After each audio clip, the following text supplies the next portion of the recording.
বাঙালি বলে কথা, খালি বৃষ্টি হলে যে খিচুড়ি খাওয়া লাগবে এমন কোনো কথা নাই। খিচুড়ি সবসময় আমার ভালো লাগে, সেটা গরম বলো আর বৃষ্টি বলো। আসসালামু আলাইকুম, আরেকটি ব্লগে সবাইকে ওয়েলকাম। কেমন আছেন সবাই? আশা করি যে যেখানে আছেন ভালো আছেন। আমি কিন্তু একদমই ভালো নাই, শরীরটা অসুস্থ। তাই জন্য তো এই যে রান্নাঘরের এই হাল অবস্থা। তাই তো দেরি না করে এগুলা করে দেওয়ার মতন মানুষ আমার নাই। তাই যেহেতু আমাকে করতে হবে, তাই ঝটপট করে এই যে থালা বাসনগুলো সুন্দর করে ধুই পানি ঝরানোর জন্য রেখে দিলাম। তারপরে এই তো চুলাটা এখন আমি সুন্দর করে পরিষ্কার করে নেব। তারের ছোপার ভিতরে একটু ভিমবার সাবান লাগিয়ে নিয়ে এই তো ভালো করে মেজে নিচ্ছি। তার আগে আমার ভিডিওটা কিডা কোন জায়গাতে দেখছেন অবশ্যই কমেন্টে জানাবেন। ভালো লাগলে একটা শেয়ার করবেন, পেজটাকে ফলো করবেন, ইউটিউব চ্যানেলটাকে সাবস্ক্রাইব করে দিবেন। দেখেন তো আগে ছিল কেমন আর এখন হলো কেমন। আসলে কি বলেন তো, গৃহিণীদের কিন্তু প্রায় সময় এই রান্নাঘরে কেটে যায়। তাই তো এলোমেলো থাকলে মাথাটা একদম কাজ করে না। তারপরে এই যে মশলা দিয়ে একটু দুধ চা বানিয়ে নিলাম। সকালের নাস্তা খাওয়া হয় নাই, তাই এখানে এই যে রুটি আর বিস্কিট দিয়ে আর দুধ চা দিয়ে নাস্তা করে নিলাম। আর এই যে কিছু মশলা কিনে আনছিলাম, বেশ কয়েকদিন আগে বাজারের থেকে আনছিলাম, সেগুলো আর শেয়ার করা হয় নাই। তাই ভাবলাম আজকে আপনাদের সাথে শেয়ার করি। এখানে বড় একটা সসের বোতল, তারপরে এই যে তেজপাতা, হলুদের গুঁড়া, মরিচের গুঁড়া, ধনিয়ার গুঁড়া, তারপরে লবণ, মুগ ডাউল, জিরা আরও মিস হইতে পারে।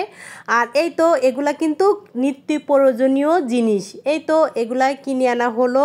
আর এই যে এখন আমি ডিব্বার ভিতরে সবগুলা ঢেলে ঢেলে রেখে দিব। আর আমি সাধারণত এরকম গুঁড়া কিনি খাই না, আমি একদম বাজারের থেকে টাটকা হলুদ মরিচ কিনি এনে ধুই, তারপরে ভাঙাই, তারপরে আমি খাই। আর এগুলা যে একবার খারাপ তা না, এগুলাও কিন্তু মোটামুটি ভালো।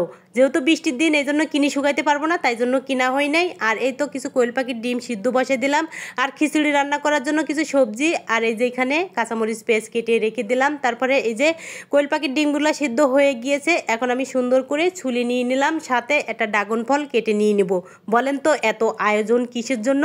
আমার বাবাটা একটু বাসায় আসবে আজকেরই। এই যে চলে আসলো বিকেলে বাসায়। আর দেখেন এই হাসি মুখটা দেখার জন্য আমি যে কি অপেক্ষায় থাকি। আসার পরে এই যে সিম্বা একদম কোলে উঠে গিয়েছে, দেখছেন?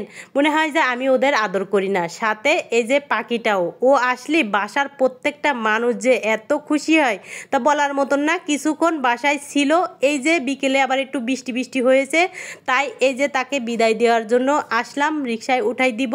সবাই আমার ছেলে মেয়ের জন্য দোয়া করবেন। এখানে চাউল ডাউল মিশিয়ে নেওয়ার পরে এই যে কড়াইয়ের ভিতরে একটু সরিষার তেল, গোটা গরম মশলা, পেঁয়াজ আর কাঁচামরিচ আমি দিয়ে দিলাম। তারপরে একটু ভেজে নেওয়ার পরে হলুদের গুঁড়া, মরিচের গুঁড়া, ধনিয়ার গুঁড়া, স্বাদ মতন লবণ, আদা বাটা, রসুন বাটা, জিরা বাটা, তারপরে মশলাটা কষাই নিয়ে এখানে চাউল, তারপরে সব ধরনের সবজি দিয়ে কষাই নিয়ে পরিমাণ মতন পানি দিয়ে দিলাম। সাথে এই যে ডিম ভাজি করে নিয়ে নিচ্ছি। আমার ভিডিওটা পুরোটা দেখার জন্য অসংখ্য ধন্যবাদ। ভিডিওর ভিতরে ভুল ত্রুটি থাকলে প্লিজ ক্ষমার দৃষ্টিতে দেখবেন। আর পুরো ভিডিওটা দেখার জন্য অসংখ্য ধন্যবাদ। আজকের মতন বিদায়, আল্লাহ হাফিজ।